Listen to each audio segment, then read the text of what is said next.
Welcome to this live stream from First Unitarian Church of Des Moines.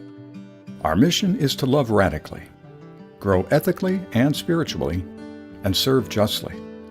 We invite you to visit our website at www.ucdsm.org.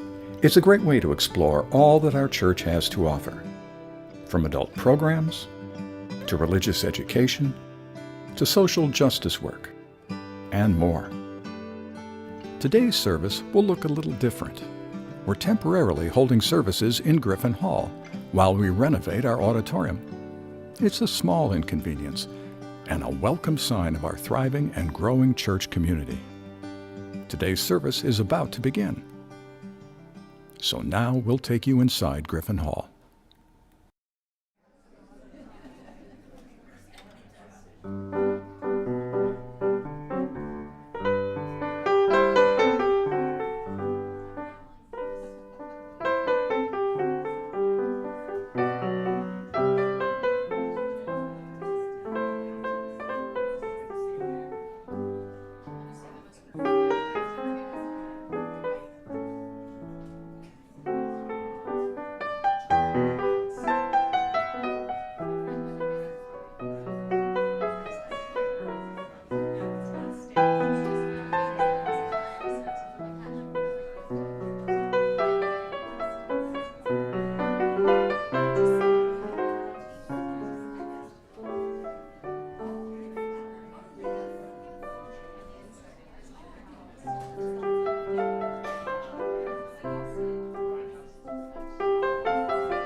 Good morning, everyone. I'm the Reverend Steve Seek. I use he, him pronouns, and I'm honored to serve as your minister today. And all days. We're off to a great start. We do not have a script today. We do not have an order of service today. We are making it up as we go along. And I wanted to just say briefly why. We have a theology of the worth and dignity of everyone as you are. We reject the perfectionist mindset that many of us were so deeply steeped in. And what better way to live that out than to let go of all the preparation and planning and instead to hold a magical hour together where we co-create something. Something will definitely happen in this hour. Now, I can't say that the entire hour will be fully improvised. Our pastoral care notes have been carefully written. Our spotlights are carefully written. But for the rest of it, let's think about what we want to hold together for this hour. Every week we come in with something on our minds, something on our hearts that we're wrestling with, gnawing with. And so I invite you to take a moment to think about that. What might we spend this hour talking about? Any ideas? How to find peace in this world. how to find peace in this world. Shall we go with that for the hour? That seems straightforward. Okay. How to find peace in this world. In this world, not a future one. Okay. And then for my own part, as I think about what I'm going to say for about 18 to 20 minutes, this is not a promise, but just like a fun little adventure. Are there any theological lenses you'd like me to try and touch on in our journey? I knew you'd say Buddhism. That was anything else?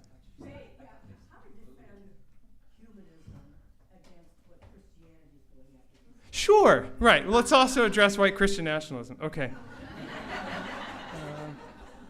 All right.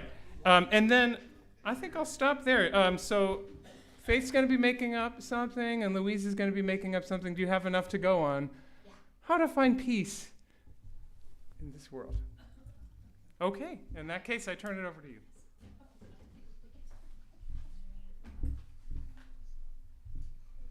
Good morning. Okay, so one of the concepts of impromptu theater, whatever, is this concept of yes and. So somebody throws you a prompt and you say, yes, peace in this world. Okay, and here's what I'm going to say about it. So today, for our chalice lighting, I would like all of you to join me one time in a yes and. Everybody? Yes and. All right, and we're going to get started. So let's do it.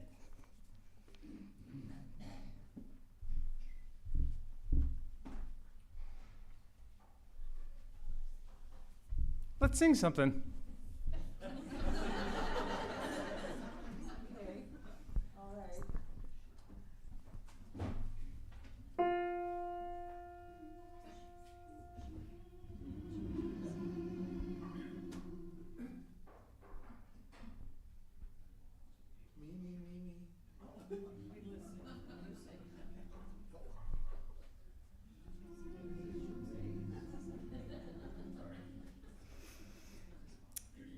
All of us who on earth do dwell, all of us on earth do dwell, sing out aloud with joyful voice.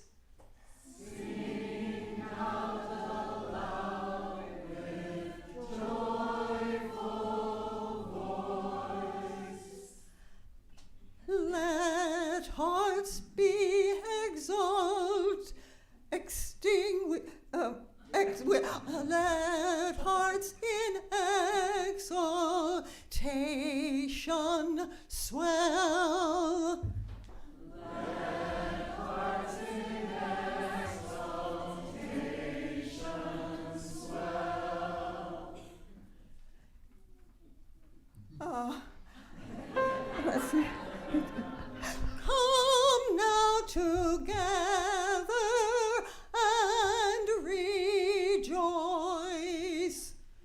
Come now together and rejoice.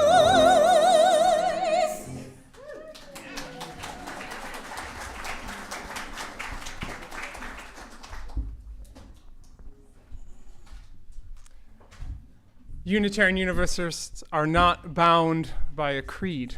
We hold ourselves together in love. What? Welcome. Welcome, Louise. Come on, welcome us up. And this is what happens when you don't have an order of service. Okay, welcome. I'm Louise Alcorn, she, her, your celebrant for today. I have written tiny prompts because I can't completely do this off the top of my head. We welcome all genders, identities, bodies, and stories. This church does sit on the ancestral lands of the Iowa and Meskwaki people, so let's remember with grace those who have come before. Okay, this fall, changes are a-comin'. As you all know, if you've read even one intercom in the last 6 months. which is everybody's average. So this fall, we are going to ask you to make a plan to park. Also vote, but make a plan to park. I just realized I forgot to write down all the specifics, but I put them on my phones. This is like the one unscripted part I really had to do because there are going to be quite a bit of changes for parking. Starting in September, which is coming right up. What the heck? Work will begin on the woods and the creek, plus related construction on the east parking lot. So the parking lot will be unavailable until mid-November. So now is the time to plan where you'll park for church activities. Watch the intercom for more info. We will have that lot across the street available to us on Sunday mornings and often some other times as well. So that gives you a little something. I want to give a special welcome to those who are new or newer or new-ish to our congregation. We do have a spectacular, epic coffee time right after the service. It is always a delight. The snacks are fabulous. So please join us. Today's forum will start in here at 11 o'clock, and it's on the second service concept. So it should be really interesting. There's a small group that's put an enormous amount of work into thinking about that entire concept, so that should be awesome. All right.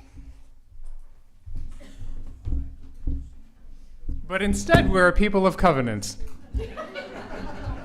Will you join with me? Let's see if you're memorized on this in sharing our congregation's mission. We covenant to love radically, grow ethically and spiritually, and serve justly. Flawless.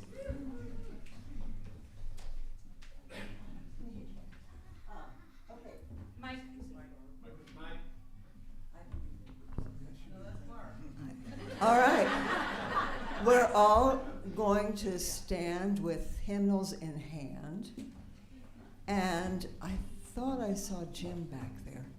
Is there a Jim in the back there? No Jims here? Jim Carty, oh. Nah, he's in the service. We don't want him. Let's see. I know.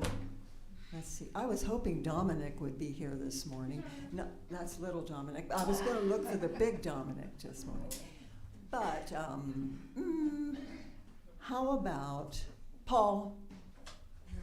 Paul, would you please open the hymn book to some hymn there in the beginning of the book? Not back in the readings, but you know, there.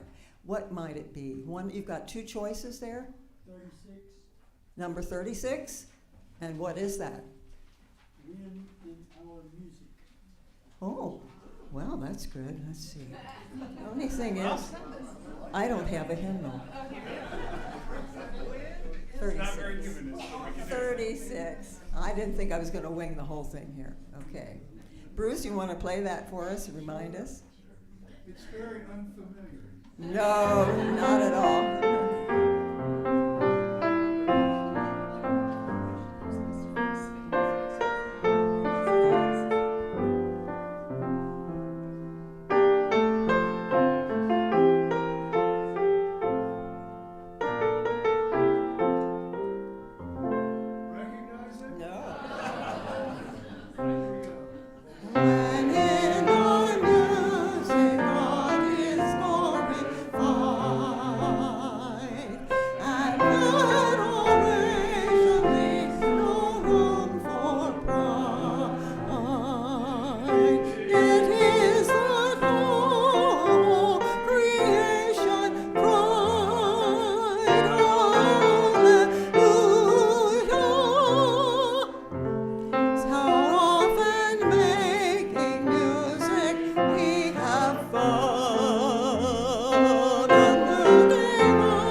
Good morning, everyone. All right, I'm making up something as we go. In a world where we see that the air around us seems to thin or thicken, and it gets heavier to breathe due to the pollution in our current crisis of our environment. In a time where it seems people have forgotten how they can connect with one another because we have let our greed outweigh our love for one another. In a time where the discussion of politics has seemed to be something that becomes the next hot press button for us as we each approach one another in our time together. This is our time where we need to practice our grace. In a time of crisis where it feels like the world around us is something we do not longer recognize. Like when we used to play on the playgrounds as kids and we would embrace one another without any concern for who they voted for or what they believe. This is a time for us to embrace our Unitarian Universalist values as we come together in song, in spirit, in our voice. Embrace one another as we come together in our time today. That is how we move forward in these times of crisis. When it feels that no one has a voice, this is how we bring one another together. We remind each other of our values of generosity, justice, interdependence, transformation. Come together, be here now. Thank you.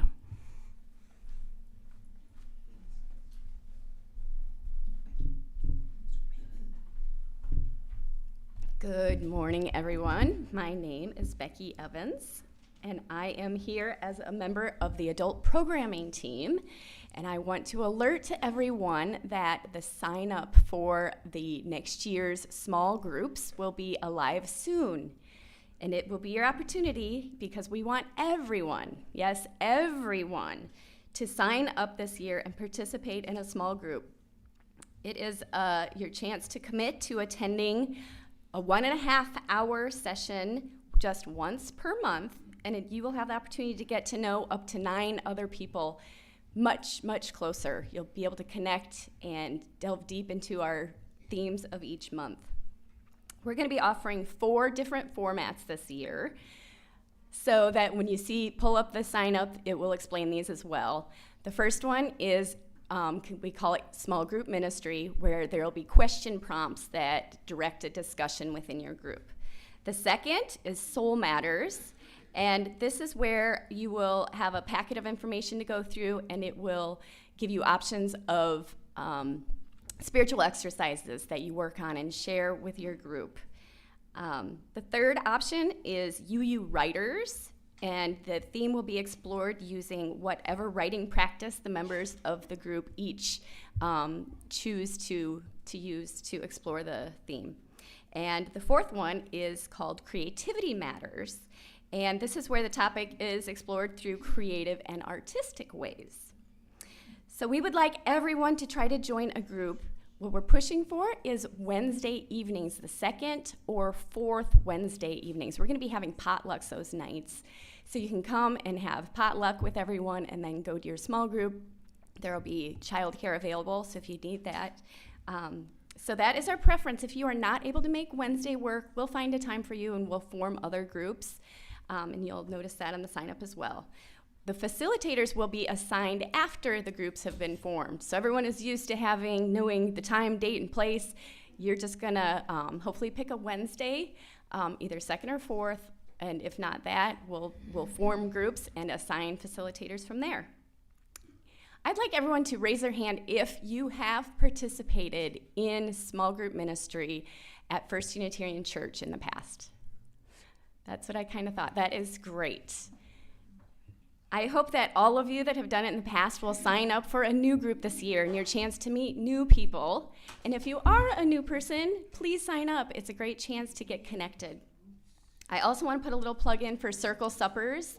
Circle Suppers are open for sign up right now too. Both of these are excellent ways to connect in our community.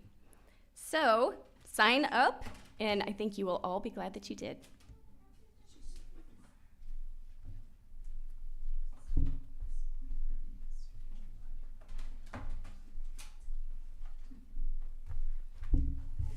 Good morning. Got 2 spotlights for the price of 1 today. My name is Ann Seek. My pronouns are she, her, and I am the Faith Formation Coordinator here at First Unitarian. My job is to lead Sunday morning programming for our younger people. As a parent myself and a person who is relatively new to the congregation, I've been delighted to see how our program has grown over the past year. By the time our youth service rolled around in May, we were routinely seeing 15 to 18 children in class each week, with more new people coming all the time. Now, imagine 18 children ages 4 to 15 in a single classroom. What an opportunity to grow our program. Needless to say, a one-room schoolhouse model is no longer going to serve our congregation. As we're looking forward to this coming program year, we want to make sure that we are creating a faith formation program that works for all children. So, what's that going to look like? Well, the traditional faith formation model, commonly called Sunday school, right, is to divide children into grade level groupings. Lessons typically involve read-alouds, literacy-based discussions, and related activities. There might be some free play, but only if there's time. And children often hand their adults a note at the end of class to express what they were supposed to have learned that day. The focus is on adult-to-child transfer of knowledge, primarily through listening, literacy, and heavily facilitated discussion. There are a few problems with this approach. First, the traditional model treats children as passive receptacles of adult wisdom. Children do not grow spiritually and ethically by listening to adults any more than adults grow spiritually and ethically just by listening to the minister. Sorry.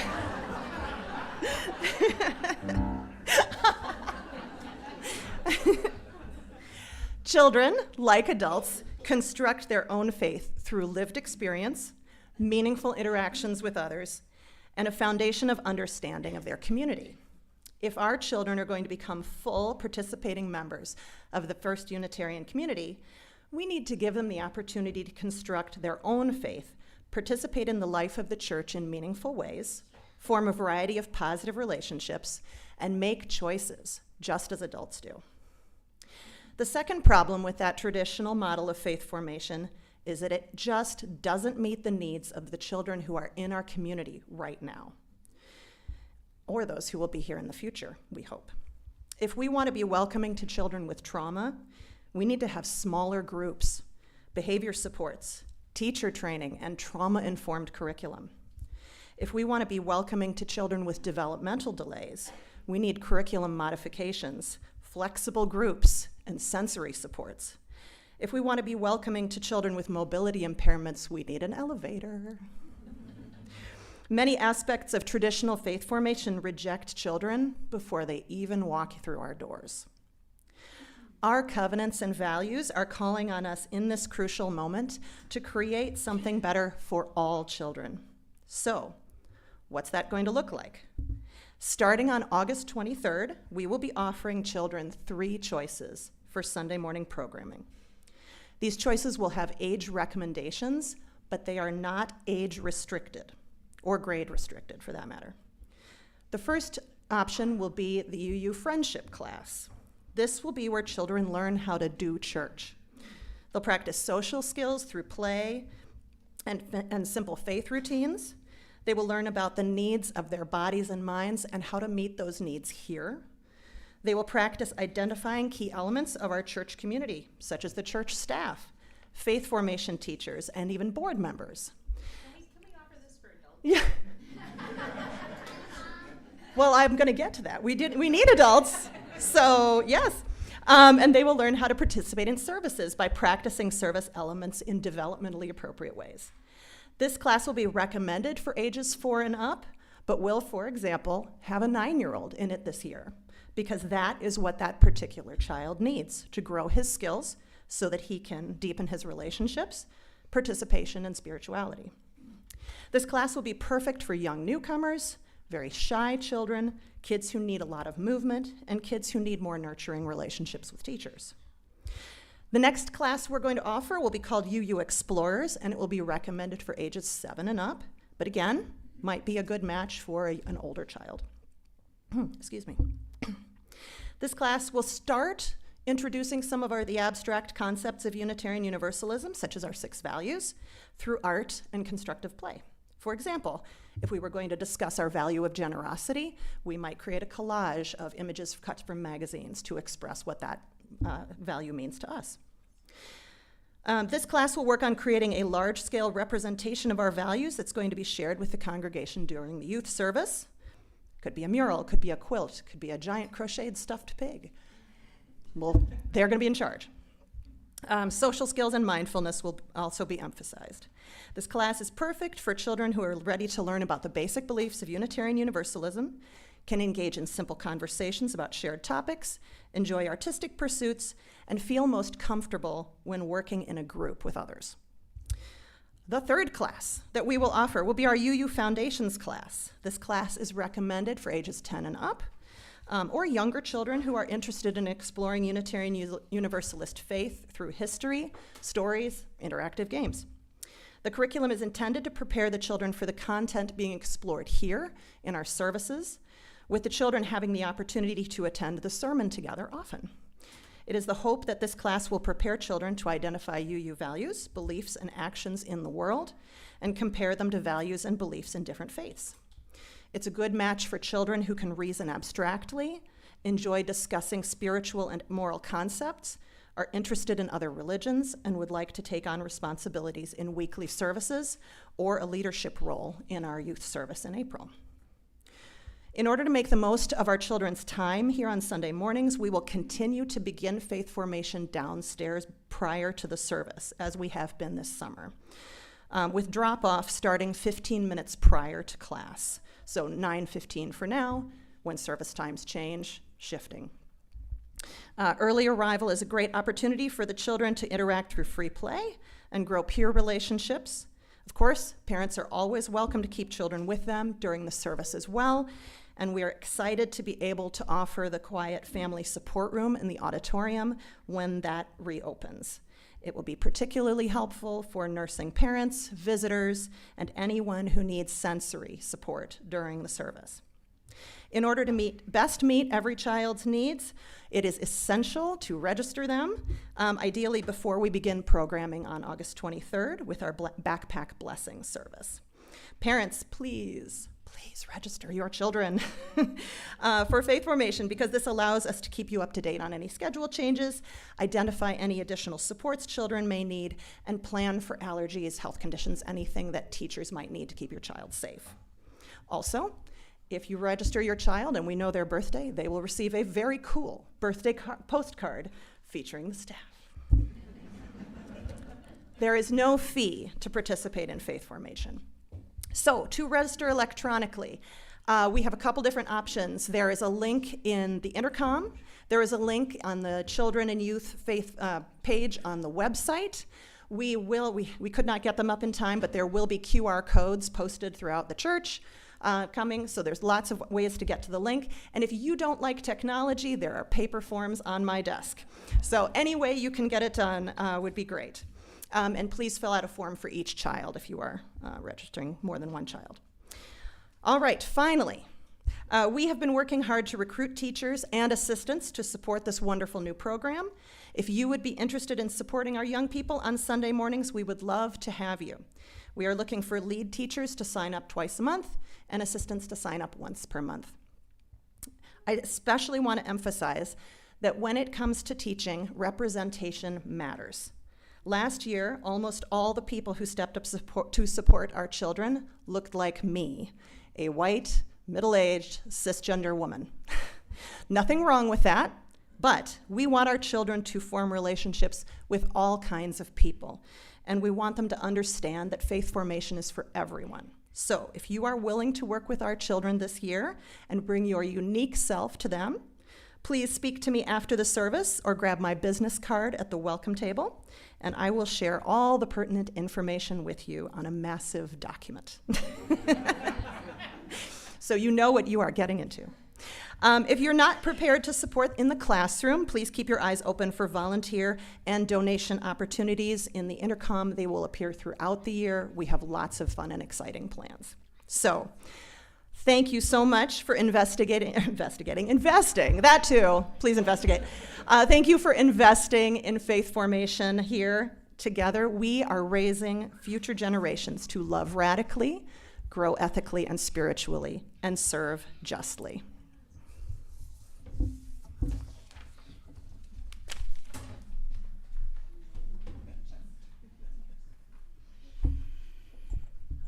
I invite you to feel your chair against your back.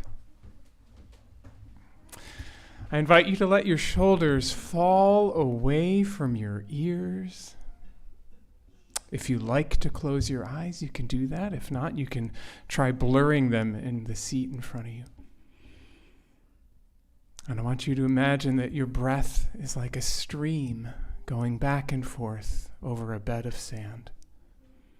In through your nose and out through your mouth.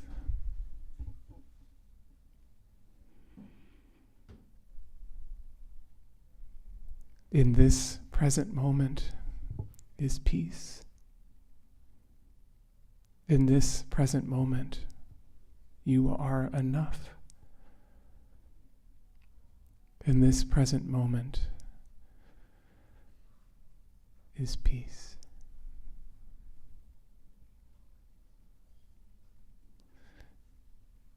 May we let go of all the things we carry that no longer serve us.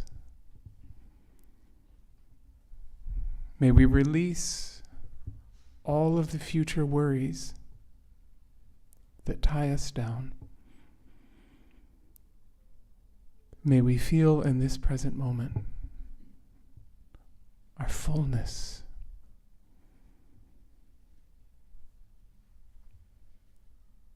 May it be so. And now I'll come back to this room. And Jim, come on up here.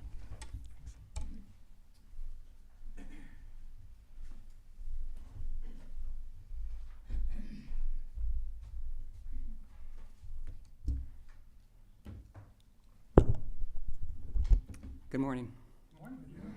My name is Jim Carty, Pastoral Care Associate for your congregation. Life moves through seasons, some full of joy, some weighted down by grief, and others a complicated mix of both. Whatever season you're in, the pastoral care team is here to walk alongside you. There are several ways you can reach us: by emailing pastoralcareteam@ucdsm.org, visiting the Caring Community page on our website, dropping a card in the Cares and Concerns box, and that's by that entrance way over there, calling or texting our phone number posted at the desk outside the auditorium, or speaking with me or any member of our team. And here's what's been shared with us this week. We learned that member Sue Replinger is now at home following a hospital stay after a fall. Sue wanted us to pass along her gratitude for all the cards and support that she and Norm have received from members of the church. We have a gentle reminder that the Grief Support Group meets on the second Sunday of each month in the minister's office. The next gathering is next Sunday, August 9th at 3 p.m. All are welcome to attend. We know that the heart holds more than can be spoken here. Names and faces, stories and needs. Let us lift up the names of those who could use some extra care. Speaking each name aloud or keeping it close within our hearts, may the love of this community embrace them all.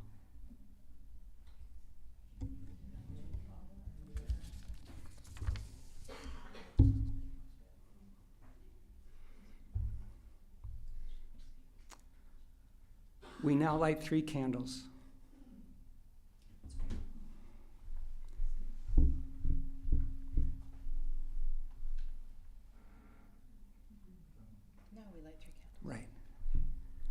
We light one candle for your joys, one candle for the sorrows, and one candle for all that's held silently among us. For all of these, we now take 1 minute out of our week to observe some quiet.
Bruce has appropriately selected 388.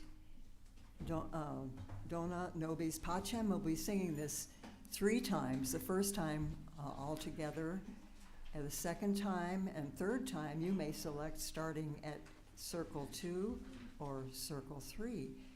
Anyway, it's called a round, and if you know that concept, go with it. Okay.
Well, he selected it and he led it, so that's where we end.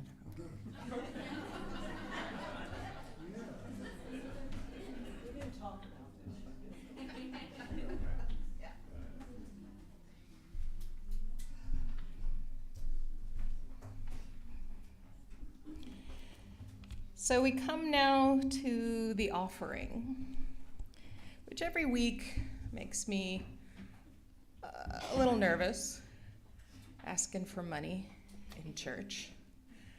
And yet, I've been coming here for so long, and I love this place so much. Each time I ask, I'm less embarrassed because I know the generosity of this place. I know my own gratitude for having this place, which I'll riff on a little more later. So I'm going to ask you right now, with deep gratitude and a little bit of opening your wallets, we take now the offering.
So those of you who've been here a while and have known me a while probably think that most of my reflections are off the cuff.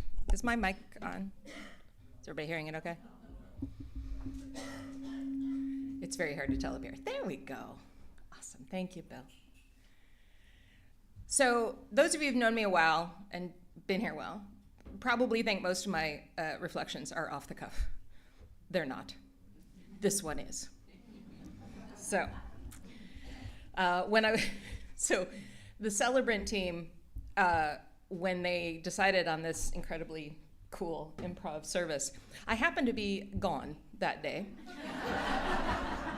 for the meeting, and I gathered the celebrant team was like, "Oh, Louise will do that. Louise will love that." Sure, okay, all right. But I'm actually excited about the topic that Kay brought to us about how we find peace in this world, because I literally was last night, I went to Grinnell for my undergrad, and we had our annual alumni picnic last night. So it's me and a bunch of really smart, nerdy people sitting around eating pizza, which is, to be clear, my idea of heaven. So that was all good. There were also brownies, so, bonus. And of course, the topic inevitably came to the dumpster fire that is the world today, and how each of us was coping or struggling or not coping with what's going on right now. Most of us are at that particular event, were of a fairly liberal bent, but also many of them were actively involved in social justice for their work. That's just a Grinnell thing. So we were talking about how we coped. Now, there were funny ways. They were like, somebody was like, "Well, I drink a lot." I'm like, that's probably not a great idea. Others were like, I just got back from Canada because it made me feel better. I was like, okay, fair enough. Or one person was like, I went somewhere worse. They were somewhere in East Africa that was literally on fire, and they were like, yeah, so, when I came back, it didn't feel so awful. Yeah. So I shared a theory that I've had for some years when they asked me, and I said, okay, so understand that this is now my framework. So right around 2000 or so, the Bush-Gore election, that nonsense, I decided that we entered bizarro world. So those of you who are old enough and remember the old Superman comics, I'm actually not old enough. No, I'm kidding. But there was Bizarro, who was like an alternative Superman, but he was terrible and he had weird planes to his face. And I don't know, I think it was just somebody playing around with their crayon at DC Comics. But this idea that it was just this other world where everything was sort of opposite or awful.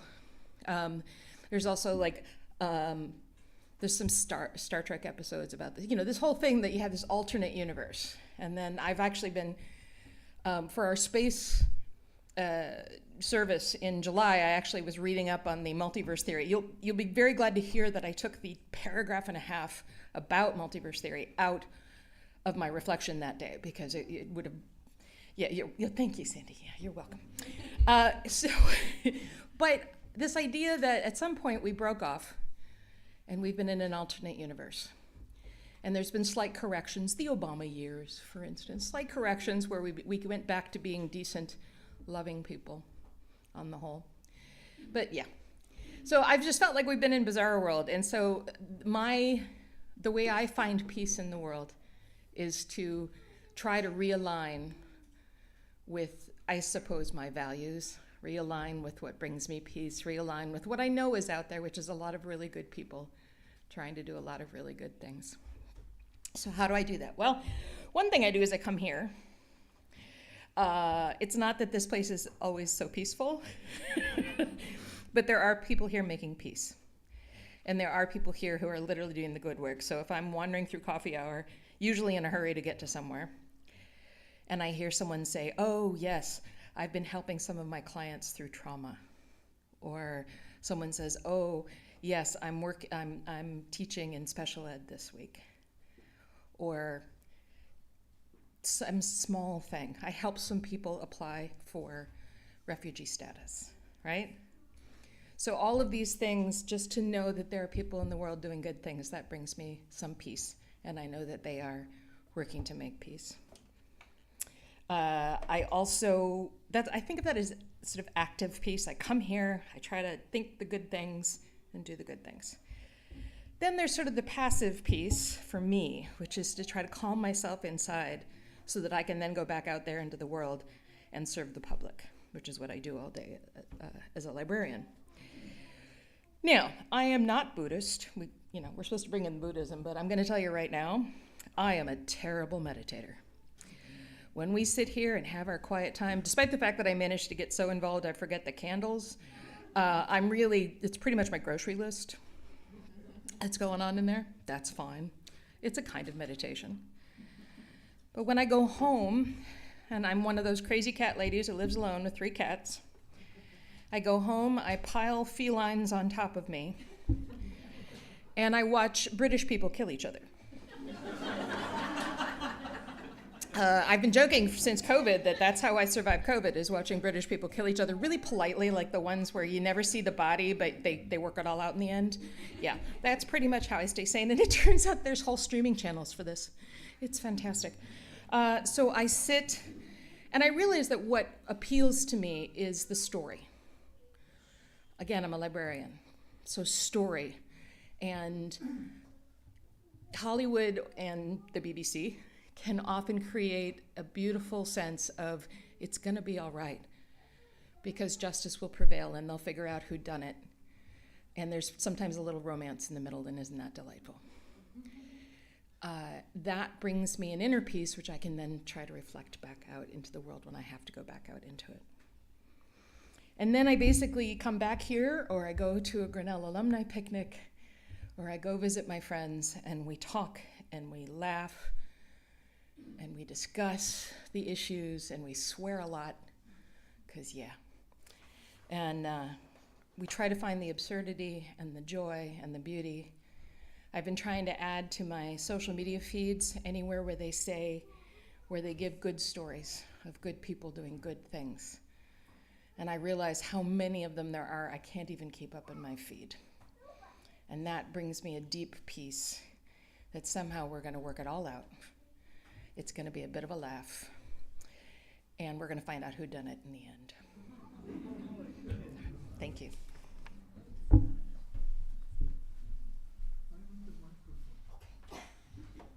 Come here. Oh, gosh.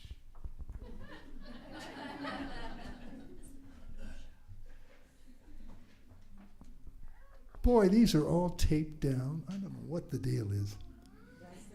That's the deal. Well, good morning. The special music this morning is going to be very special because you are going to help make it. In fact, it won't exist without your help. I'll do this a couple times, and if it's going well, we might just do it well into the afternoon because Reverend Steve has assured me that he won't hassle me today. Not that he ever does, but yeah, this is a great chance for a coup d'etat. Yeah. Power to the piano, I say. Okay, here's what I want us to do. I want you to come up with, and maybe in collaboration with a neighbor, a sequence of 3 to 5 notes. Nothing familiar. If you go da da da da, that won't happen. Anything I recognize will not happen. So it's got to be an invented sequence of notes, 3 to 5 tones, and you're going to have to sing it on la so I can hear it. Okay? And you'll have to tell me how you want it done. That make sense? So why don't you put your heads and ears together, come up with something, and we'll see what we get. Okay?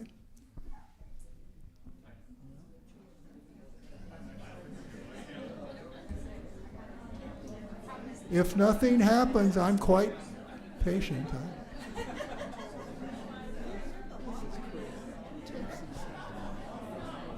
Steve.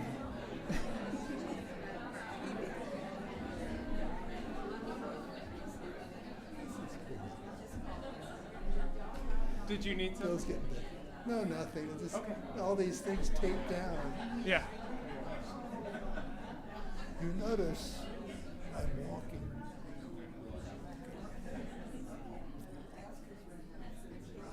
See? Anybody ready? Come on over.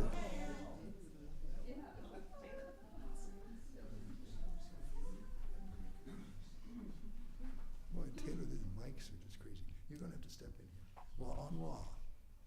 La, la, la. Okay, thank you.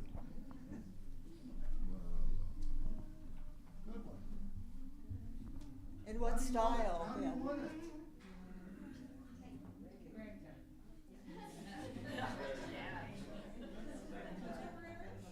Contemporary. Well, it is contemporary.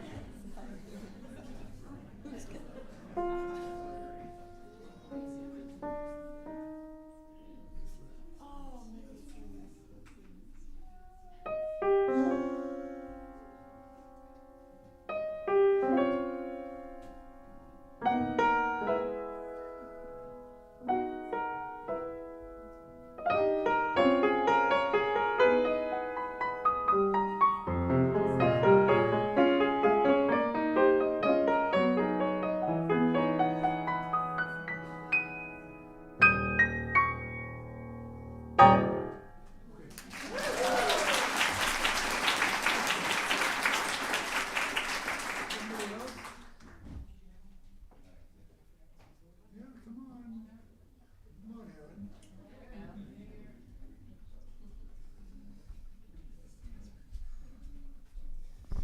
La la la la.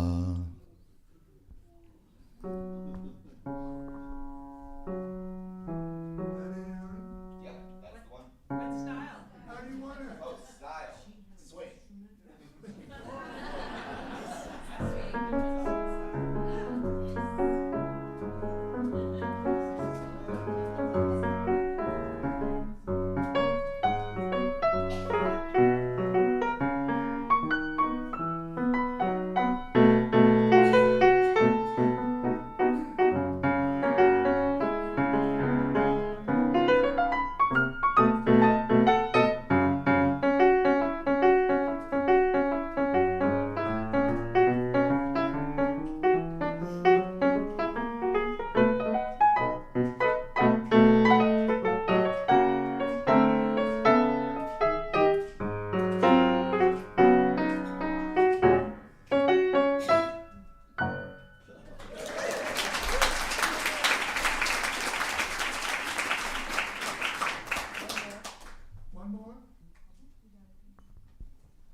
Thank you, and thank you all for helping to make this music. It's the magic of an hour together. If you're struggling to find peace in this world today, let me give you a name to blame. John Calvin. But I'm getting ahead of myself. Now, in his prelude, Bruce was playing songs from Bernstein's Candide, an incredible work that I have a deep relationship with. Candide originally is a play by Voltaire, a story about a man who genuinely believes in his youth that this is the best of all possible worlds. Candide, of course, was sending up the philosopher Leibniz, who believed that God had created this as the perfect world and that all that happened, including earthquakes that wiped away tens of thousands, was all part of this being for the best in the best of all possible worlds. And Candide takes the bait, hook, line, and sinker. And what proceeds to follow in the story is heartbreak after heartbreak after heartbreak. And he arrives at a pivotal moment in the operetta where, having gone through hell and back, finds the person that he has oriented his entire life around loving, only to discover she is very much not that person. And he says, is it this? Is it this that I've hoped and died for and dreamed and cared for? Nothing more than this? He has what we might call an existentialist crisis. Perhaps this is not the best of all possible worlds. Perhaps after all the wars he'd seen, after all the death he had seen, after all the abuses of the humankind, maybe Leibniz is wrong, or in his case, Pangloss. And he sits with it for a minute and cries on stage while he sings beautifully. And then he says, depending on the Candide, and then he says, we do the best we know. We're neither pure nor wise nor good. We're just doing the best we know. We build our house, we chop our wood, and we make our garden grow. A true humanist response to an existential crisis. What do we do with the suffering in this world? What do we do with the cruelty? What do we do with the inhumanity that we put upon one another on a daily basis? This was the heart of the Buddha's quest, for he had been sheltered in a life of the best of all possible worlds as a child. And it was only when he saw injury and illness and death that he thought, maybe I too have been lied to. And as many people are familiar with, the first truth that he arrives at is maybe suffering just is. Maybe that's just part of the deal of being on this rock that spins around a sun at 17,000 miles per hour. Thank goodness we don't feel that. Maybe peace is not about our intuitive response to pain, running away from it, hiding from it, delaying it, postponing it. What can I do to run away from this grief? What can I do to run away from this cruelty? Maybe it's about learning to abide. Maybe it's about learning to recognize that suffering is part of existence.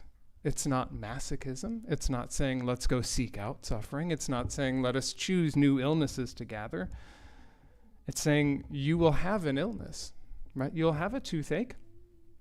And that is just because you're a human. And you got how many teeth? 32?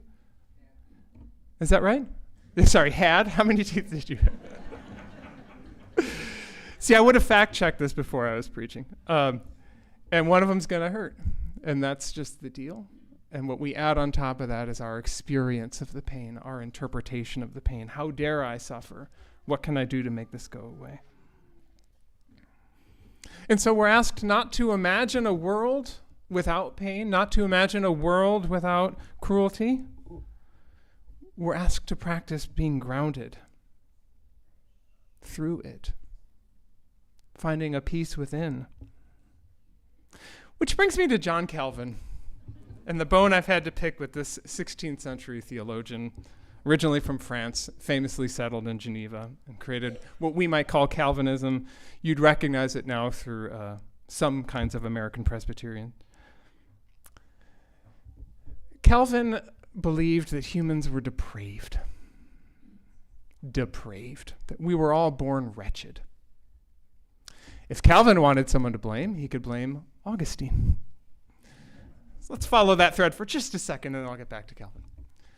The idea of original sin, the idea that we are of ourselves garbage, and only through Jesus' redemptive death and suffering can we be welcomed back into God's love, is really on Augustine. Paul gets close. He says, right, for as in Adam all die, even so in Christ shall all be made alive. But what he means there is we're all human, but through it, Paul was very, very much obsessed with the idea of resurrection. Anyways, Augustine takes that 3 steps further and says, because you are garbage, just like Adam was when he sinned first, and we inherit the sin of Adam, and only through Christ's suffering and redemption can you possibly be ungarbaged. There's a better theological term than that. And Calvin really leans into this, and this idea of our depravity.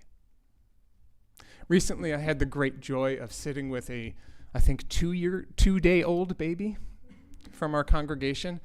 And I was sitting there and I turned to the parents and said, can you see in this child original sin? Can you see the depravity? And they just went like, oh God, because when you talk about it theologically, it's one thing. When you're holding a newborn, it's entirely different. Here you are, sin of Adam, right? Now, I chose Calvin to blame, not Augustine, because Calvin takes it further. He says, in fact, if you want to misread Paul, that's my opinion, Paul's letter to the Corinthians, not only are we depraved, but some God has predestined to be saved, and many God has predestined to go into the fires of hell. Predestination, the idea that some of us are worthy, and some of us are very much not worthy. Some of us deserve respect and dignity, and some of us do not. Some of us are human, and others not so much. And I mention this because if you were raised in that particular form of Calvinism, then you could find yourself tweeting, if they don't accept my terms, I shall wipe their civilization off the map. Which he was, raised in a Presbyterian mindset. You see this in the current news about whether Reverend Sarah Trone Garrett is a reverend, whether this ordained Lutheran minister is a Christian. I don't know if you've caught this in the register this week, but this is the new attack as we start to see that it's a competitive race for the 3rd district, right? She's in the 3rd? Okay, sorry. Still learning my Iowa maps. But this idea that her embrace of God's love from her evangelical Lutheran perspective includes too many people. It includes the people who are depraved. It includes the people who are predestined to hell. You would require a Calvinist approach to see other people as not really worthy of dignity. You get that? This is my beef with Calvin, is it sets up a culture of some of us are good and some of us are not. It's the Calvinists who came over that said the people currently living on this land are not worthy of us honoring the treaties we've sent with them, right? It's an us and a them applied to theology to the highest.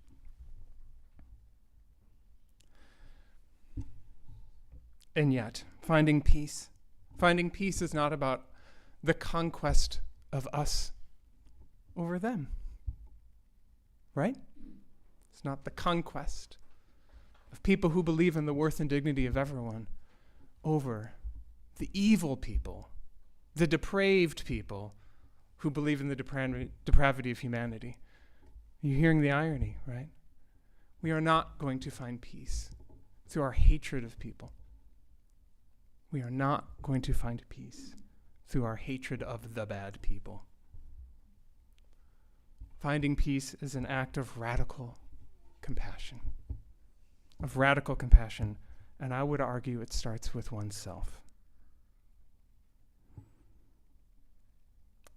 May I be filled with loving kindness. May I be well. May I be peaceful and at ease. May I be whole. Not conditionally, not when my candidate wins, not when the policies go my way. As a default setting, may I experience all things with peace. May I experience all things with well-being.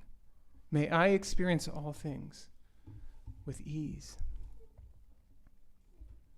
It is a counterintuitive practice. And I would argue that half of my barrier to finding compassion with others is internal. Sort of skipping over the internal work and saying, I'm just going to try to love everyone else. I'll get to me later. But as a great philosopher once said, honey, if you can't love yourself, how the hell are you ever going to love anyone else? Peace is the radical compassion, first to self and then to others. We're neither wise, nor pure, nor good. We do the best we know. We'll build our house and chop our wood and make our garden grow. May it be so. We need a request from the audience for our final spin. 312. 312. Thanks for the number.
I like that one. Thank you.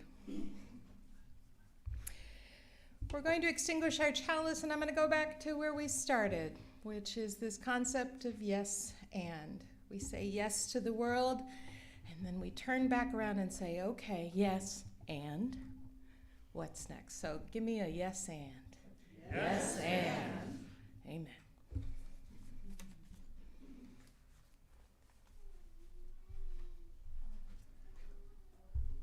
I thank you all for journeying with us in this adventure of yes anding. Yes, we are capable of hurting one another. Yes, we are capable of loving one another.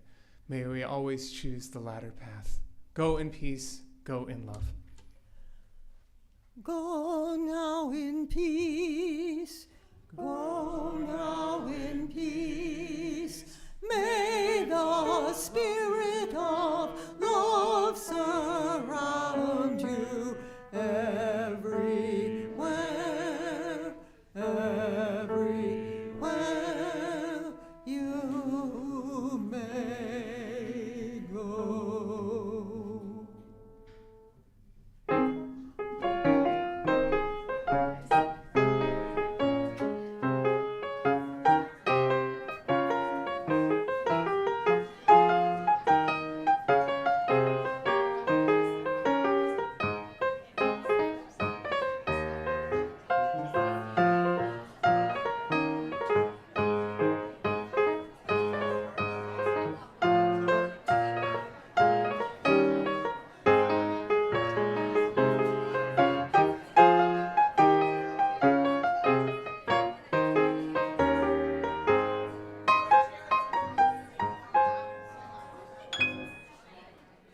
As this live stream from First Unitarian Church comes to an end, remember that previous live streams can be found on our YouTube channel. We'd love to see you in person someday. Until then, thanks for joining us.